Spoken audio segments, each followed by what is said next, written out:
Hi everyone, welcome back to my channel Nikhita's Adda. నేను ఇవాళ మీకు కాకరకాయ ఉల్లికారం రెసిపీ గురించి చూపించబోతున్నాను. సో ఫస్ట్గా మనం కాకరకాయలను అనేది ఇలా మీడియం సైజులో కట్ చేసుకోవాలన్నమాట అన్నీ. సో కొంచెం పెద్దగానే కట్ చేసుకోవాలి. ఆ తర్వాత లోపల మనకి ఏదైతే స్టఫ్ ఉంటుందో ఆ స్టఫ్ని మొత్తం తీసేసేసి ఇలా ప్లెయిన్గా ఉంచుకోవాలి. ఆ తర్వాత ఒక ప్యాన్లో మంచిగా ఒక 2 టేబుల్ స్పూన్స్ ఆయిల్ వేసి జీలకర్ర వేసి కొంచెం సేపు ఫ్రై చేశాక మీడియం సైజ్ ఒక 2 to 3 ఆనియన్స్ అనేది చాప్ చేసుకోవాలి. చాప్ చేసుకున్న తర్వాత క్వాంటిటీ వైజ్గా చూసి చేసుకోవాలన్నమాట. సో ఆనియన్స్ అనేది బాగా కొంచెం రెడ్గా కొంచెం ఫ్రై అయ్యేటట్టు చూసుకోవాలి. ఆ తర్వాత కొంచెం పసుపు వేసి కొంచెం ఫ్రై చేయాలి. ఆ తర్వాత దీనిలోకి కొన్ని వెల్లుల్లి అనేది యాడ్ చేయాలన్నమాట. సో ఇందులో వెల్లుల్లి ఎంత మనం ఎక్కువ యాడ్ చేస్తే మనకు అంత టేస్ట్ అనేది వస్తుంది.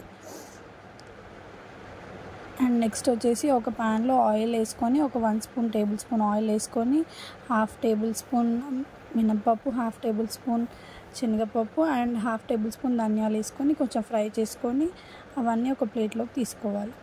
ఆ తర్వాత అదే ప్యాన్లోకి ఇంకొక 1/2 table spoon or 1 table spoon oil add చేసి ఏదైతే మనం స్టఫ్ మొత్తం తీసేసి కాకరకాయలు ప్లెయిన్గా పెట్టుకున్నాం కదా అది అనేది ఫ్రై చేసుకోవాలన్నమాట. ఫ్రై చేసుకునేటప్పుడు మీన్వైల్లో మనం ఏదైతే ఆనియన్స్ ఇవన్నీ వేయించుకున్న ఫ్రై ఉంటుంది కదా అదంతా ఒక ప్లేట్లో వేసుకొని ఉప్పు కారం తగినంతగా యాడ్ చేసుకొని కొంచెం చింతపండు కూడా యాడ్ చేసుకొని వాటిని మిక్సీ చేసుకోవాలి. గ్రైండింగ్ చేసుకునేటప్పుడు కంప్లీట్గా పేస్ట్ లాగా కాకుండా కొంచెం కచ్చాపచ్చ చూసుకొని చేసుకోవాలి. ఆ తర్వాత ఆ కాకరకాయలు అనేది ఆయిల్లో బాగా ఫ్రై అయిన తర్వాత ఒక ప్లేట్లోకి తీసుకొని ఆ స్టఫ్ అనేది ఇందులోకి ఫిల్ చేసుకోవాలి.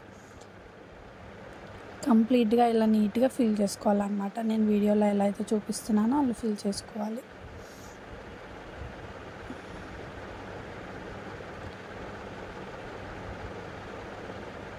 మీకు పేస్ట్ అనేది కంప్లీట్గా అవసరం పడదు. మీకు ఎంతైతే పడుతుందో అంతగానో మీరు ఫిల్ చేసుకోవచ్చు. రిమైనింగ్ పేస్ట్ని మనం లాస్ట్లో యూస్ చేసుకోవచ్చు. రెసిపీకి కావాలంటే మళ్ళీ ఎక్స్ట్రా మన గ్రేవీ లాగా యూజ్ అవుతుంది. సో మళ్ళీ వీటిని కొంచెం ఏదైతే ఆయిల్ మనం ఫ్రై చేసిన ఆయిల్ ఉంటుంది కదా వాటిలో ఆయిల్ ఆల్రెడీ మిగిలి ఉంటుందన్నమాట. దాంట్లోనే ఇవన్నీ ఫ్రై చేసుకోవాలి మనం.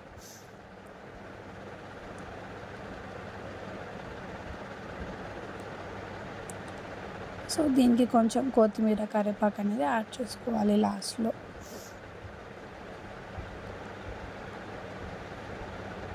ఇలా అన్నీ వేసాక ఫ్రై చేసుకోవాలి. మీడియం ఫ్లేమ్లో పెట్టుకొని బాగా కొంచెం రోస్ట్ అయ్యేదాకా చూసుకొని ఫ్రై చేసుకుంటే మనకి కాకరకాయ ఉల్లికారం రెసిపీ అనేది రెడీ అవుతుందన్నమాట. లో ఫ్లేమ్లో మంచిగా వేగనివ్వాలి. అప్పుడు మనకి ఎలాంటి కాకరకాయ చేదు అలాంటిది అనేది రాదు. Thanks for watching.